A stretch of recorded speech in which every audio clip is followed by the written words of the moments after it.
অমৃতকালৰ সময়ত অসমৰ প্ৰথমগৰাকী মহিলা বিত্তমন্ত্ৰীয়ে চতুৰ্থবাৰৰ কাৰণে যি বাজেট দাখিল কৰিছে, সঁচাকৈ আমি ধন্যবাদ দিব লাগিব।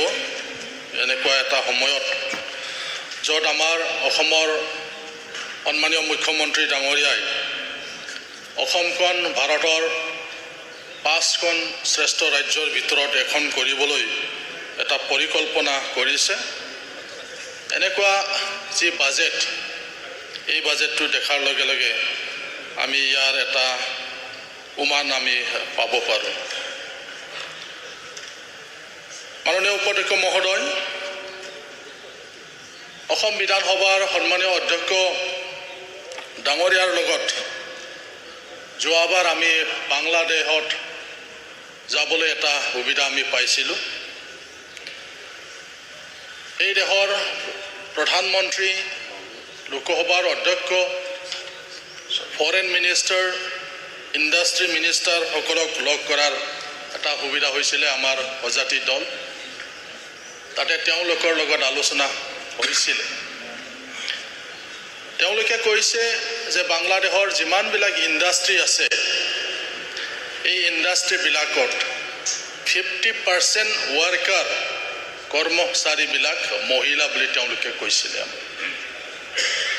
আৰু যিসকল মহিলা ইণ্ডাষ্ট্ৰীত নাহিলেও তেওঁলোকে নিজৰ ঘৰতে বহুত ধৰণৰ বয় বস্তু নিৰ্মাণ কৰে বুলি তেওঁলোকে আমাক জনাইছিল।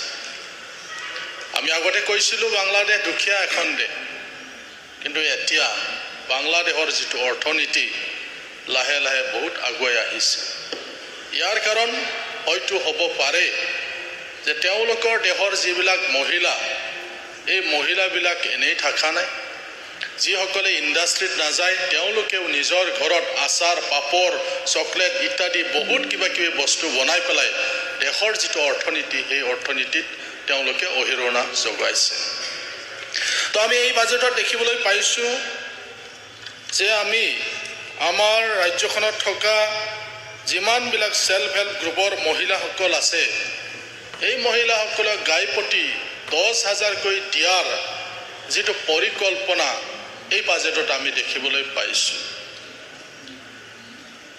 আগতে গ্ৰুপক দিয়া হৈছিলে, এতিয়া পাৰ মেম্বাৰ সকলো সদস্যক যিসকলে ছেল্ফ হেল্প গ্ৰুপত আছে গাইপতিকৈ 10,000 দিয়াৰ ব্যৱস্থা কৰা হৈছে। আৰু যদি লাগে বুলি কৈছে, আৰু যদি লাগে তেওঁলোকে 25,000কৈ লোন দিয়াৰো ব্যৱস্থা তেওঁলোকক কৰা হ'ব। আমি দেখিলোঁ নিজেও বহুত কেইটা, আমি VCDCত আছিলোঁ, আমি BTC অঞ্চলৰ মানুহ, গতিকে আমাৰ পঞ্চায়ত নাই। আমাৰ VCDCবিলাকত প্ৰপত্ৰবিলাক দিয়া হৈছিলে। মই 3-4টা VCDCত মই আছিলোঁ। বহুত ভিৰ লাগিছে, মানুহবিলাকে সংগ্ৰহ কৰিছে প্ৰপত্ৰবিলাক।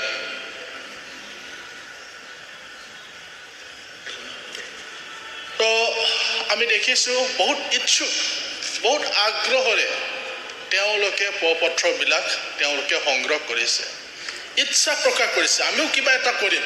এইবাৰ চৰকাৰে আমাক এনেকুৱা এটা ব্যৱস্থা দিছে, গাইপতিকৈ 10,000কৈ দিব আমাক, আমিও নিশ্চয় কিবা কৰিব পাৰিম। এটা ছেল্ফ হেল্প গ্ৰুপত 10জনীয়াকৈ থাকে, যদি মিলে আমাৰ 1 লাখ টকা হৈ যায়, আমি কিবা নহয় কিবা এটা কৰিব পাৰিম।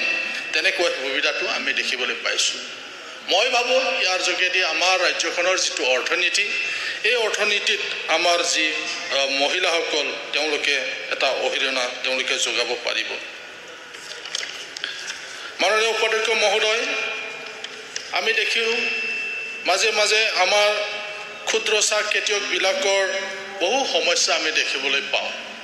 যি ক্ষুদ্ৰ চাহ খেতিয়কসকলে তেওঁলোকে ডাঙৰ চাহ বাগানৰ ওপৰত নিৰ্ভৰ কৰিব লগা হয়। আমাৰ কোকৰাঝাৰতো খুব কম তেনেকুৱা চাহ বাগান, 3খনহে আছে ডাঙৰ চাহ বাগান, যিটো কোম্পানীৰ 2টা, তেনেকুৱা চাহ বাগানটো। বাকী বহুত ক্ষুদ্ৰ ক্ষুদ্ৰ চাহ বাগান আছে। তেওঁলোকে ডাঙৰ বাগানৰ ওপৰত নিৰ্ভৰ কৰিব লগা হয়, দাম বহুত কম। আমি মাজে মাজে যেতিয়া আপাৰ আছামত যাওঁ তেতিয়া সুধোঁ আপোনালোকৰ ইফালে কিমান চাহ বাগানৰ কেঁচা চাহপাতৰ তেওঁলোকৰ লগত আৰু আমাৰ ইফালৰ লগত তুলনা কৰা নাযায়, বহুত কম ৰেটত দিয়া হয়। যাৰ কাৰণে ৱেষ্ট বেংগলৰ পৰা বহুত তেনেকুৱা সৰু সৰু গাড়ী আহি পেলাই নিজে পাত তুলি লৈ পেলাই লৈ যোৱাটো আমি দেখিবলৈ পাইছোঁ। এনেকুৱা এটা সময়ত ক্ষুদ্ৰ চাহ খেতিয়কসকলৰ বাবে চৰকাৰে 15 কোটি টকা ধাৰ্য কৰা হৈছে। মই ভাবোঁ যে ক্ষুদ্ৰ ক্ষুদ্ৰ যিবিলাক চাহ খেতিয়কসকল আছে, এই ক্ষুদ্ৰ ক্ষুদ্ৰ চাহ খেতিয়কসকলে 3-4টা বাগান মিলি পেলাই বা এটা অঞ্চলৰ চাহ বাগান মিলি পেলাই তেওঁলোকে নিজেই এটা ইণ্ডাষ্ট্ৰী বহাই ল'ব পাৰিব, তেনেকুৱা এটা সুবিধা আমি ইয়াত দেখিবলৈ পাইছোঁ। যাৰ যোগেদি ডাঙৰ চাহ বাগানৰ ওপৰত নিৰ্ভৰ কৰিব লগা নহ'ব, তেওঁলোকে উচিত যি মূল্য, এই উচিত মূল্য তেওঁলোকে উলিয়াই ল'ব পাৰিব, এনেকুৱা এটা পৰিকল্পনা আমি ইয়াত দেখিছোঁ। ইহঁতক সহায় কৰাৰ এটা পৰিকল্পনা আমি এই বাজেটত দেখিবলৈ পাইছোঁ। উপাধ্যক্ষ মহোদয়, আমি বিধায়কসকলৰ ওচৰত বহুত ছাত্ৰ ছাত্ৰীসকলে স্কুলৰ এডমিশ্যনৰ সময়ত তেওঁলোকে আমাৰ ওচৰত আহে, সহায় বিচাৰে এডমিশ্যনৰ সময়ত, যাতে আমি তেওঁলোকক সহায় কৰিব পাৰোঁ। কিন্তু আমি ইয়াত দেখিবলৈ পাইছোঁ, ইয়াত যি আঁচনি হায়াৰ ছেকেণ্ডাৰীক 10,000, ডিগ্ৰীক 12,000, 1500, মাষ্টাৰ ডিগ্ৰীত 15,000 টকা দিয়াৰ যিটো এডমিশ্যনত দিয়া হ'ব, হয় স্কুলত এতিয়া ড্ৰপ আউট নহয়, ক্লাছ 10লৈকে আমাৰ কোনো ড্ৰপ আউট ষ্টুডেণ্ট নাই।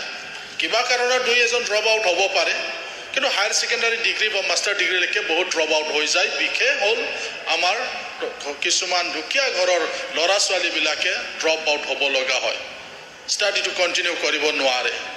10-12,000, 15,000 বহুত এনেকুৱা বহুত পৰিয়াল আছে এতিয়াও। আমাৰ ওচৰতো আহে, নিশ্চয় আপোনালোকৰ ওচৰতো আহে, যিসকলে এডমিশ্যনৰ সময়ত কিবা এটা যাতে পায় হাত পাতিবলৈ আহে।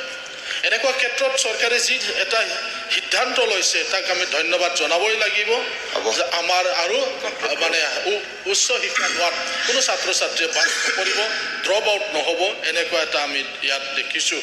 তাৰ কাৰণে আমি ধন্যবাদ জনাব লাগিব বিত্তমন্ত্ৰী মহোদয়াক। এই যি তেখেতে বাজেট দাখিল কৰিছে, সঁচাকৈ ইয়াত আমি উমান পাব পাৰোঁ। আমাৰ ৰাজ্যখনৰ যি অগ্ৰগতি, আমাৰ ৰাজ্যখনৰ যি উন্নয়নৰ যি ধাৰা, এই ধাৰাটো কণ্টিনিউ যে হ'ব, এইটো আমি স্পষ্ট দেখিবলৈ পাইছোঁ। Thank U.